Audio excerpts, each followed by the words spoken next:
ചോർച്ച കണ്ടെത്തിയ കൊച്ചി സേലം പാചകവാതക പൈപ്പ് ലൈനിൽ പരിഹാര നടപടികൾ തുടരുന്നു.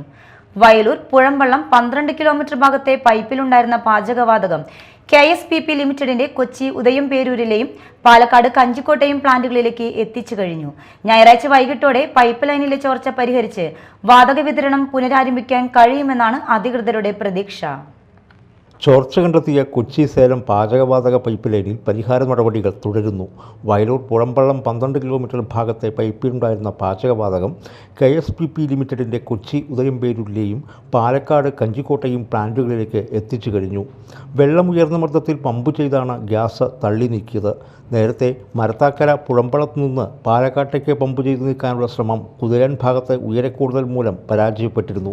തുടർന്ന് പൈപ്പ് ലൈനിലെ ഗ്യാസ് ഉദയംപേരൂരിലെ പ്ലാന്റിലേക്ക് തിരിച്ചെത്തിക്കുകയായിരുന്നു. 12 കിലോമീറ്റർ ഭാഗത്തെ ഗ്യാസ് നീക്കം ചെയ്തു കഴിഞ്ഞതിനാൽ പൈപ്പിലെ ചോർച്ച അടയ്ക്കുകയാണ് അടുത്ത നടപടി. ഇതിനായി 8 മീറ്റർ താഴ്ചയിൽ മണ്ണ് നീക്കിയ ശേഷം വേണം പൈപ്പിലടിഞ്ഞിരിക്കുന്ന ഡ്രില്ലിൻ്റെ ഭാഗം നീക്കം ചെയ്യാൻ.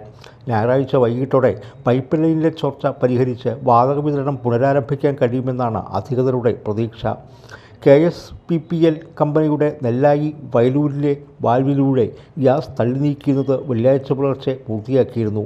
ഉച്ചയ്ക്ക് ശേഷമാണ് മരത്താങ്കര പുഴമ്പളത്തെ വാൽവ് വഴി വെള്ളം പാലക്കാട് ഭാഗത്തേക്ക് എത്തിക്കുന്നതിനുള്ള നടപടികൾ തുടങ്ങിയത്. ഭാരത് പെട്രോളിയം കോർപ്പറേഷൻ്റെ മണ്ണ് പരിശോധനയ്ക്കിടെ ബുധനാഴ്ച രാവിലെയാണ് പൈപ്പ് മാറി തുളച്ച് KSPPL പൈപ്പ് ലൈനിൽ ചോർച്ചയുണ്ടായത്. ഉയർന്ന സുരക്ഷാ ക്രമീകരണങ്ങളോടെ മണ്ണിൽ 8 മീറ്ററോളം താഴെ സ്ഥാപിച്ച പൈപ്പ് ലൈനിൽ ചോർച്ചയുണ്ടായ സംഭവം രാജ്യത്ത് തന്നെ ആദ്യമാണെന്ന് KSPPL അധികൃതർ പറയുന്നു. മടവാക്കരയിൽ ചോർച്ച കണ്ടെത്തിയ സ്ഥലത്ത് പുതുക്കാട് അഗ്നിരക്ഷാസേനയും KSPPL അധികൃതരും ജാഗ്രത തുടരുകയാണ്. Media time, Puthukkad.